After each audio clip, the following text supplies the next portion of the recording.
about the drought that has been occurring ever since 2005, and it has got worse. Have you heard about the drought in Mississippi River? Those have left Mississippi River, Missouri, and so forth. I want to show you some of the news that's been going on. Tons on the Big Muddy. Here we go. A U.S. Coast Guard commander says boats and barges are having a tough time getting up the river, and that's causing serious bottlenecks. The water is real wide. When the river level is up, they're able to pass each other safely, but in reduced water levels like we have right now, they have to be extra cautious when they are navigating and they meet one another. Levels so low in Louisiana that the Army Corps of Engineers is now building a massive underwater levee, trying to stop salt water in the Gulf from going up the river, contaminating drinking water and causing a widespread disaster.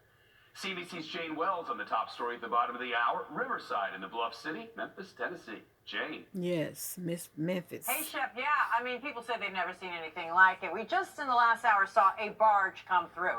That was a first. But look, this boat dock is down at the river bottom. I should be under about 15 feet of water.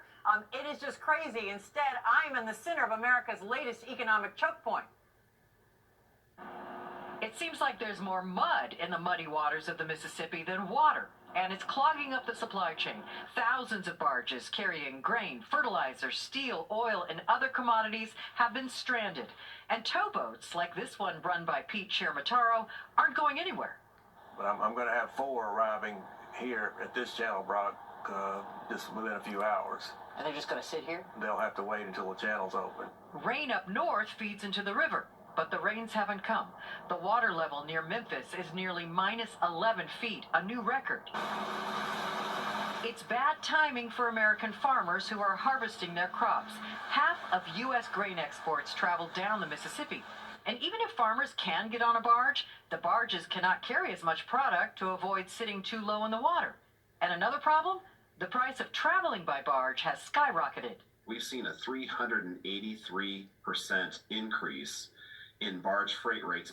And so obviously that's a significant cost that's just simply dropped onto our food delivery system.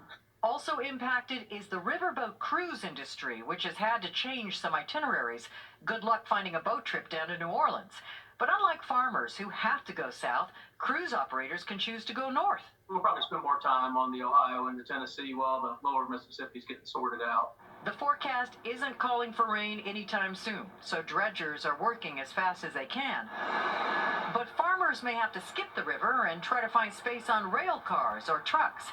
It's going to take a lot of rail cars or trucks. For instance, one of those barges right there is the equivalent of 15 rail cars and 38 trucks.